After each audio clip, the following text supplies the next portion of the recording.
नमस्कार, Sridevi classes YouTube channel पर एक बार फिर आपका स्वागत है। हमारी प्लेलिस्ट बेसिक इलेक्ट्रिकल इंजीनियरिंग और इलेक्ट्रिकल मशीन्स में आज जानते हैं ट्रांसफार्मर की कंस्ट्रक्शन के बारे में और समझते हैं कोर टाइप ट्रांसफार्मर और शेल टाइप ट्रांसफार्मर में आयरन कोर और वाइंडिंग का रिलेटिव प्लेसमेंट किस तरह से होता है, और जानते हैं ट्रांसफार्मर में लेमिनेशन सिलिकॉन स्टील की कोर के चारों तरफ इंसुलेशन के प्लेसमेंट के साथ पहले एलवी वाइंडिंग और फिर एलवी और हाई वोल्टेज वाइंडिंग के बीच में इंसुलेशन लगाने के बाद हाई वोल्टेज वाइंडिंग के टर्न्स किस तरह से ट्रांसफार्मर की कंस्ट्रक्शन को बनाते हैं। शुरू करते हैं construction of transformer.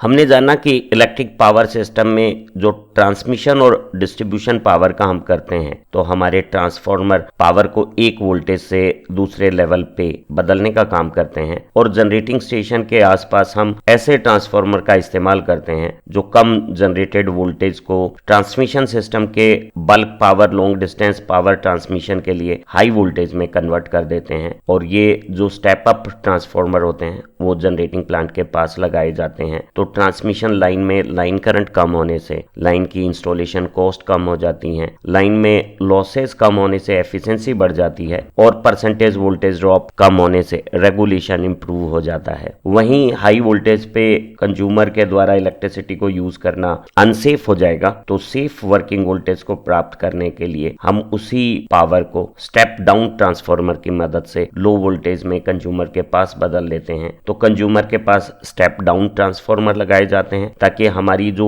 Working voltage का लेवल है वो सेफ लो हो जाए। ट्रांसफार्मर की कंस्ट्रक्शन में दो मुख्य हिस्से हैं, एक मैग्नेटिक सर्किट जिसे हम कोर कहते हैं, और दूसरी दो वाइंडिंग, एक जिसमें इनपुट सप्लाई देते हैं प्राइमरी और एक जिसमें इलेक्ट्रिक आउटपुट लेते हैं सेकेंडरी। उनका कॉन्फ़िगरेशन है। जो ट्रांसफार्मर की मैग्नेटिक सर्किट है वो मैग्नेटिकली सॉफ्ट, जिन्हें आसानी से मैग्नेटाइज डीमैग्नेटाइज किया जा सकता है, उस तरह के चुंबकीय पदार्थ की हाई परमेबिलिटी की सिलिकॉन स्टील की लेमिनेशन से बनी हुई होती है। हम कम कार्बन का जो स्टील होता है उसमें 3 से 5% सिलिकॉन मिलाकर सिलिकॉन स्टील बनाते हैं, और एक पटलित संरचना के रूप में ये ट्रांसफार्मर की कोर का इस्तेमाल किया जाता है। और इस कोर के ऊपर दो इलेक्ट्रिकली कोर से भी इंसुलेटेड और परस्पर भी इंसुलेटेड वाइंडिंग के टर्न्स बांधे जाते हैं, और ये टर्न्स अच्छे चालक पदार्थ या तो कॉपर के या एल्युमिनियम के लिए जाते हैं। तो इंसुलेटेड कॉपर या एल्युमिनियम कंडक्टर की दो वाइंडिंग्स कोर के चारों तरफ वाउंड की जाती है। जो लो वोल्टेज की वाइंडिंग है उसमें मोटे तार लेकिन कम फेरे होते हैं, और जो हाई वोल्टेज की वाइंडिंग है उसमें पतले तार और ज्यादा फेरे होते हैं, और दोनों वाइंडिंग के फेरों को बढ़िया इंसुलेशन के साथ कोर से और एक दूसरे से इंसुलेट रखा जाता है। और सामान्यतः ट्रांसफार्मर के इंसुलेशन को मजबूती देने के लिए ट्रांसफार्मर को ऑयल में इमर्ज करके डुबोकर इस्तेमाल किया जाता है। यहाँ जो ट्रांसफार्मर ऑयल है वो इंसुलेशन और कूलिंग दोनों का काम करता है, और वाइंडिंग के कंडक्टर्स जब बाहर इलेक्ट्रिक कनेक्शंस के लिए जाते हैं तो उन्हें पोर्सेलिन के इंसुलेटेड बुशिंग्स के बीच में से निकालकर बाहर इलेक्ट्रिकली हम हाई वोल्टेज की वाइंडिंग के कनेक्शन और लो वोल्टेज की वाइंडिंग के कनेक्शन कर देते हैं। जो ट्रांसफार्मर का मैग्नेटिक सर्किट है वो न केवल वाइंडिंग को सपोर्ट करता है, बल्कि वाइंडिंग के द्वारा जो अल्टरनेटिंग वर्किंग फ्लक्स बनता है उस फ्लक्स को एक लो रिलक्टेंस का क्लोज्ड मैग्नेटिक पाथ भी प्रोवाइड करता है। कोर को हम पतली परतों से laminated cold rolled grain oriented silicon steel से बनाते हैं। सीआरजीओ सिलिकॉन स्टील की बनी हुई लेमिनेटेड कोर में ये जो परतें होती हैं, इन परतों की मोटाई, लेमिनेशन की थिकनेस 0.25 मिलीमीटर से आधा मिलीमीटर तक हो सकती है। कोर चाहे सॉलिड सिंगल पीस में बनी हुई हो या लेमिनेशन में परतों में बनी हुई हो, दोनों ही स्थितियों में जब कोर में प्रत्यावर्ती फ्लक्स बनाया जाता है तो ये फ्लक्स कोर के अपने पदार्थ के साथ जुड़ाव बनाकर कोर में भी प्रेरित विद्युत वाहक बल उत्पन्न कर देता है। क्योंकि कोर आयरन की चालक प्रकृति रखती है, तो उस प्रेरित विद्युत वाहक बल से इस तरह से गोल घेरों में धारा प्रवाह होता है, और इस तरह की घेरों में बहने वाली धारा को हम भंवर धारा या एडी करंट्स कहते हैं। जब हम कोर को सॉलिड की बजाय लेमिनेटेड ले लेते हैं और दो कोर की लेमिनेशंस के बीच में यहाँ वार्निश का इंसुलेशन लगाते हैं, एक परत में प्रेरित विद्युत वाहक बल की धारा दूसरी दूसरी परत में बीच में इंसुलेशन होने के कारण जा नहीं पाती। और सॉलिड कोर की बजाय लैमिनेटेड कोर में धारा प्रवाह का काट क्षेत्रफल कम होने से धारा प्रवाह के रास्ते का प्रतिरोध बढ़ जाता है और ऐसी स्थिति में भंवर धारा का मान और भंवर धाराओं से होने वाली क्षतियां कम हो जाती है। तो कोर को सॉलिड की बजाय छोटी छोटी 1/4 मिलीमीटर से आधा मिलीमीटर 0.25 mm से 0.5 mm मोटाई की लेने से हम भंवर धारा क्षतियों को कम कर लेते हैं। और कोर को जमाते समय जो लेमिनेशन इस्तेमाल की जाती है उस लेमिनेशन की दोनों तरफ ऊपर ऑक्साइड की इंसुलेटेड कोटिंग्स होती हैं ताकि एक परत की धारा दूसरी परत में नहीं जाए और पटलित कोर में भंवर धाराएं और भंवर धारा क्षतियां कम हो जाती हैं। जब हम कोर बनाते हैं तो स्टील में हम हल्का सिलिकॉन 3 से 5% मिला देते हैं और सिलिकॉन मिलाने से जो कोर की चुंबकीय संरचना है, आंतरिक ग्रेन स्ट्रक्चर है, वो सुधर जाता है और चुंबकन और विचुंबकन आसान हो जाता है। कोर की चुंबकीय पारगम्यता में वृद्धि हो जाती है। तो हम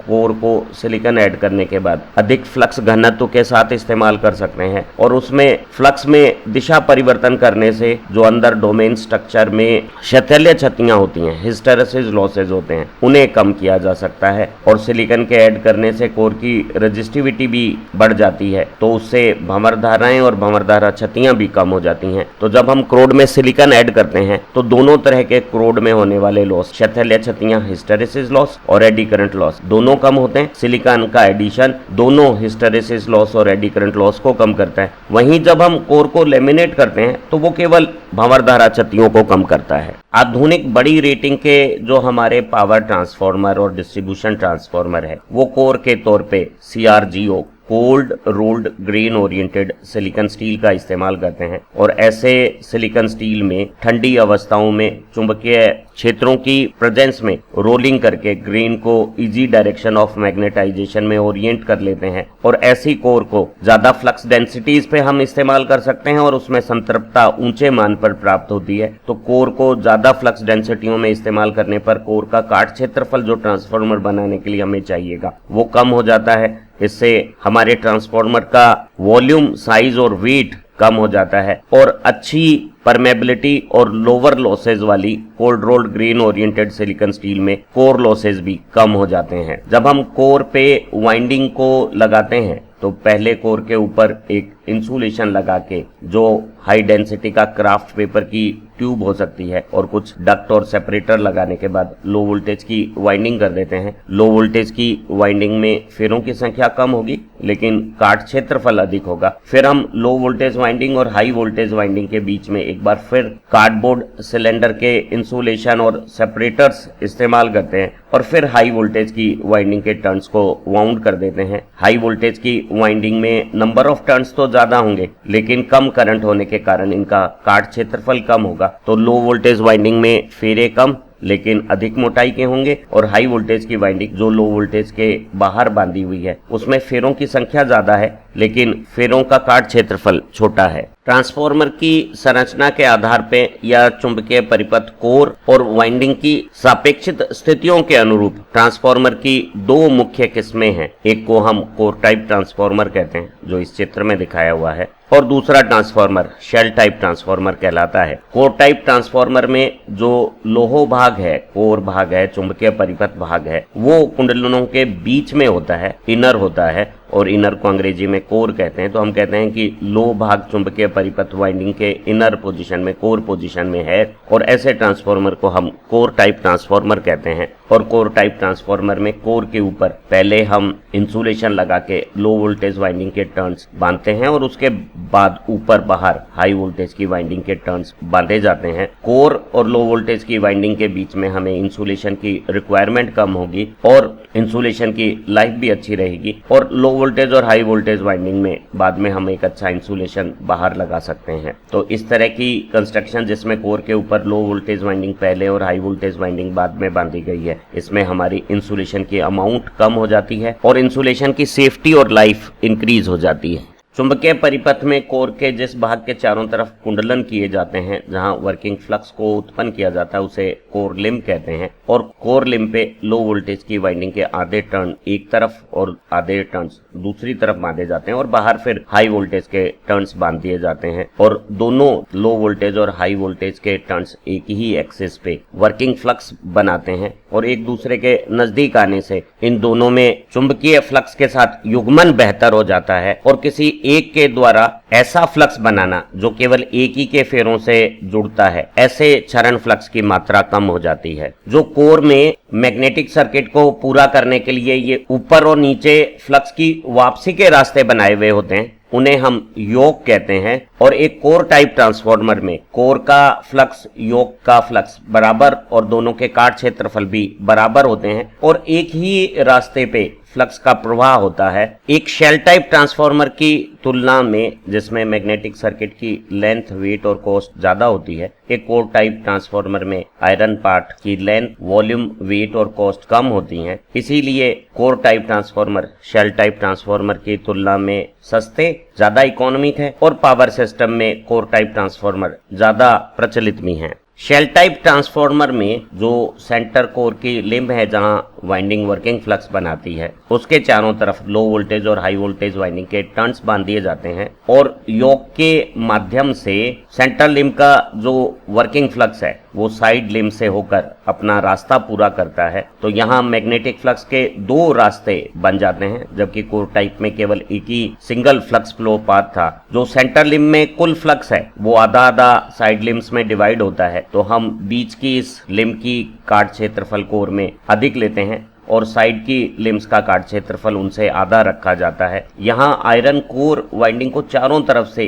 घेर लेती है, एक आवरण प्रदान करती है। आवरण को अंग्रेजी में शेल कहते हैं। तो इस तरह के ट्रांसफार्मर जिसमें वाइंडिंग अंदर है और आयरन पार्ट बाहर है, हम शेल टाइप ट्रांसफार्मर कहते हैं। शेल टाइप ट्रांसफार्मर में लो वोल्टेज और हाई वोल्टेज वाइंडिंग में नजदीकियां बढ़ाने और म्यूचुअल फ्लक्स को बढ़ाने के लिए इन्हें एकांतर क्रम में सैंडविच रूप में बांधा जाता है। और जब हम एक के बाद एक एकांतर क्रम में लो वोल्टेज और हाई वोल्टेज वाइंडिंग को बांध रहे हैं, किनारे पर दोनों तरफ लो वोल्टेज वाइंडिंग के टर्न्स वाउंड किए जाते हैं ताकि कोर और लो वोल्टेज वाइंडिंग के बीच में यहाँ इंसुलेशन की रिक्वायरमेंट कम हो जाए। यहाँ लोहो कोर वाइंडिंग को चारों तरफ से घेर के एक अच्छी मजबूती प्रदान करती है। तो हमारी वाइंडिंग में अगर बहुत अधिक विद्युत धाराओं से विद्युत चुंबकीय बल भी लगते हैं तो वाइंडिंग की सुदृढ़ता मैकेनिकल सपोर्ट के कारण बनी रहती है। और फ्लक्स का बंद परिपथों में रहना सारे फ्लक्स को उबेनिस बनाने का काम ज्यादा करता है। तो ऐसे शेल टाइप संरचनाओं में अन्योन फ्लक्स की मात्रा बढ़ जाती है और क्षरण फ्लक्स जो केवल एक ही वाइंडिंग के फेरों से जुड़ता है उसकी मात्रा कम हो जाती है। हम आमतौर पे इस तरह के शेल टाइप ट्रांसफार्मरों को, जिनमें लोह भाग लंबा है, वेट, कॉस्ट और वॉल्यूम ज्यादा है, उन्हें बहुत छोटे जो इलेक्ट्रॉनिक ट्रांसफार्मर होते हैं जिनमें वाइंडिंग का तार काफी पतला और कमजोर होता है, उसे अधिक मजबूती देने के लिए शेल टाइप संरचनाओं का इस्तेमाल करते हैं।